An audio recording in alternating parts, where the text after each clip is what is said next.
करूँगी गुरुजी के मंत्र जाप के साथ। ओम नमः शिवाय, शिव जी सदा सहाय। ओम नमः शिवाय, गुरुजी सदा सहाय। तो संगत जी, मेरा पहला सत्संग ये था कि काफ़ी दिन हो गए मैं अपने एक छोटे रूम में पूजा करने जा रही थी। तो वो जो रूम है उसमें जो पंखा लगा है वो थोड़ा-सा अ, बहुत ही ज़्यादा डिस्टेंस नहीं है, थोड़ा-सा है। तो मैं दुपट्टा ओढ़ रही थी अपना, चुन्नी ओढ़ रही थी, तो मेरा हाथ ऊपर पंखे पे लग गया और हाथ पे मेरी उँगली के ऊपर एक कट लग गया, चोट लग गई, पंखे से कट गया। ज़्यादा बड़ा नहीं था, छोटी-सी चोट थी।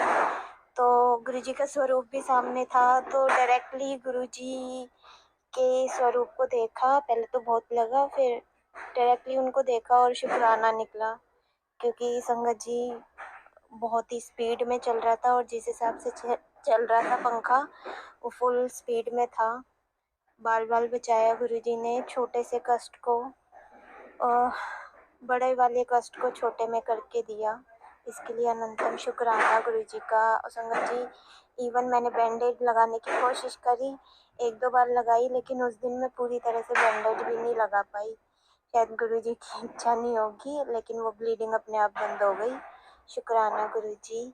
संगत जी, दूसरा सत्संग ये है कि मेरी मम्मी गाँव में थी जब ये इंसिडेंस हुआ था। तो मम्मी के आने के बाद फिर मम्मी दिवाली की सफाई कर रही थी। तो अ, सबने मना करा था उनको कि नहीं करना, हम बाद में कर देंगे, लेकिन वो एक्चुअली साफ सफाई उन्हें ज़्यादा पसंद है।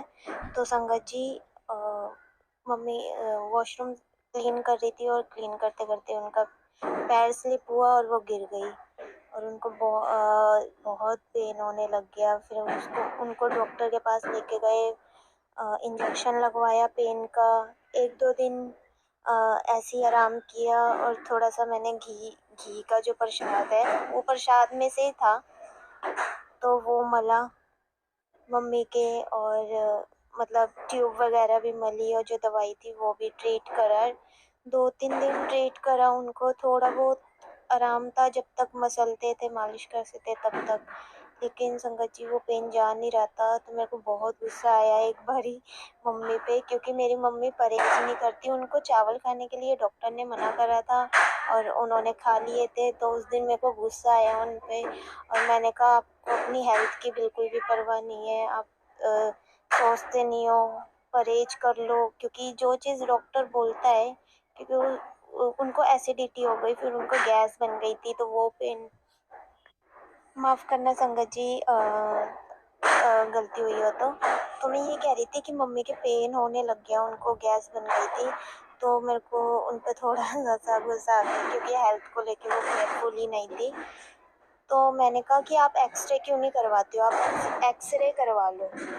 तो संगत जी, फिर अगले दिन मॉर्निंग में पापा को बताया तो पापा बोल रहे कि एक्सरे करवा लो। संगत जी, फिर शाम को मतलब मॉर्निंग में ही हम गए।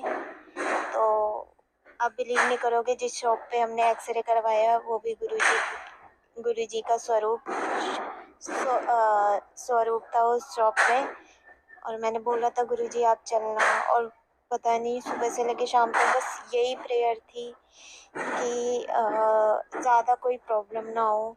संगत जी, जब रिपोर्ट आई और पता चला कि उनका मांस फटा है, क्योंकि जो सीना था ब्रेस्ट के एकदम नीचे वाले हिस्से में लगी थी उनको। बहुत पेन हो रहा था उनको और बस बार-बार यही हो रहा था कि हड्डी में ना लगी हो, क्योंकि जिसने एक्सरे किया उसने बताया, अगर ज़रा-सा भी हड्डी में लग जाती ना तो बहुत प्रॉब्लम होती है उनको। और एजिड भी थी वो। एक्चुअली मम्मी मम्मी को वैसे भी शुगर है, तो कह रहे बहुत ही ज़्यादा दिक्कत हो जाती है। लेकिन गुरुजी ने इतना बड़ा कष्ट छोटे में काट दिया, जितना शुक्राना करे उतना कम है। बहुत बहुत शुक्राना संगत जी यह सत्संग सुनने के लिए।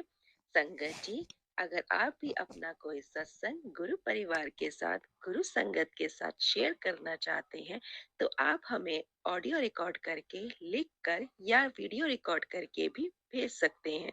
हम कोशिश करेंगे कि हम आपके सत्संग गुरु परिवार के साथ इस चैनल के माध्यम से शेयर करें।